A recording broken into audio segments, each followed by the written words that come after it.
Hi, this class is going to be very special. As always, it's in memory and as an Ilui Neshama for Rachelei Bas Rav Chaim Tzvi. We finished Sefer Yechezkel. So what we're going to do today is to try to tie it up and see all of the different and very complex themes that run through this remarkable Sefer. So the first thing to recall is that Yechezkel, unlike any other prophet, prophesied in Golus. Now you could ask, what difference does that make? So in order to answer that, we have to talk a little bit about prophecy. Prophecy is a state that somebody reaches when they take away all the curtains that separate their mind from Hashem, so they could really hear His mind and hear His thought. In order for this to happen, there has to be an enormously high level of Kedusha. So after Matan Torah, prophecy basically didn't happen any longer in Golus, the exception being Yechezkel and Daniel. So the question is, what about these exceptions? What does this have to do with us? So now let's leave Yechezkel and go back to us and who we are.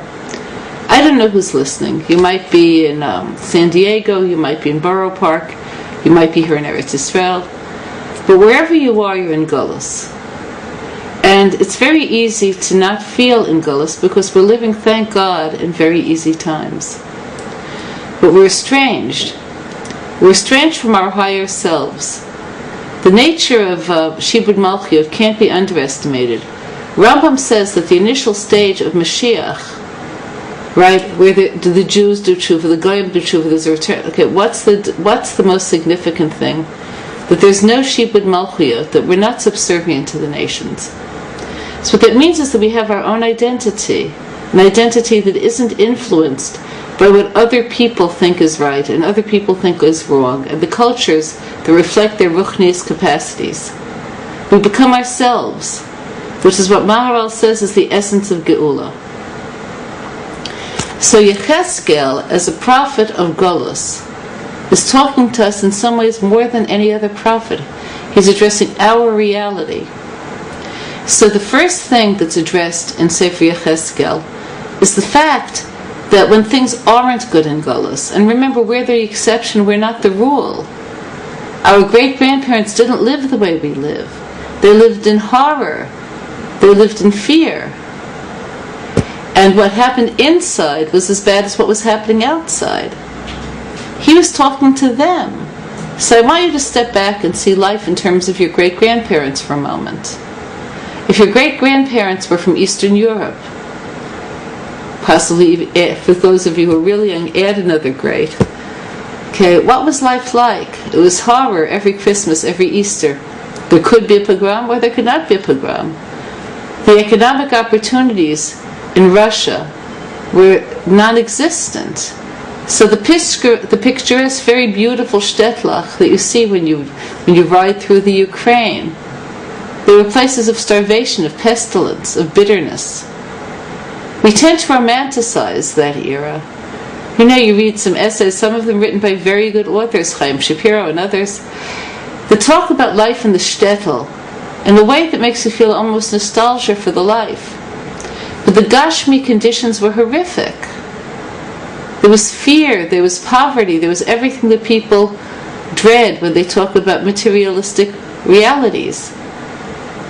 And after a short time, for many, many people, not the ones who Rav Chaim Shapiro wrote about, but others, the majority, tragically, the desperation fed every possible movement away from Yiddishkeit. But what all of this did was create an environment of despair. So leave Eastern Europe. Go to Middle Europe. If your ancestors were from there, what was their life like those generations ago? So for them, materially, life was a lot better. Not perfect, not what we have today, but better. And their social acceptance was better. But, arguably because they suffered from Stockholm Syndrome, when you expect things to be bad and they turn out not so bad, you idealize your captors. Okay, the movement away from Judaism there was, if anything, much, much worse than it was in Eastern Europe. The movements that stemmed the tide of people who in their despair sought something else in Eastern Europe were numerous. There were the yeshiva movement, the Hasidic movements, the Chasam Sofer. Okay, but in Middle Europe there was Rav Hirsch standing alone, virtually, not completely alone, but virtually alone. The other people who were there, the great tzaddikim, who were doing what he was doing, Rav Bamberger and others, they were holding their pinkies in the dam while the floodwaters were coming out. We lost ourselves. We didn't know who we are. This was certainly true in Western Europe, in England, in France, what remained of Jews in Italy. So the Gullus was something that they were aware of much more than we are. If you're Sephardim,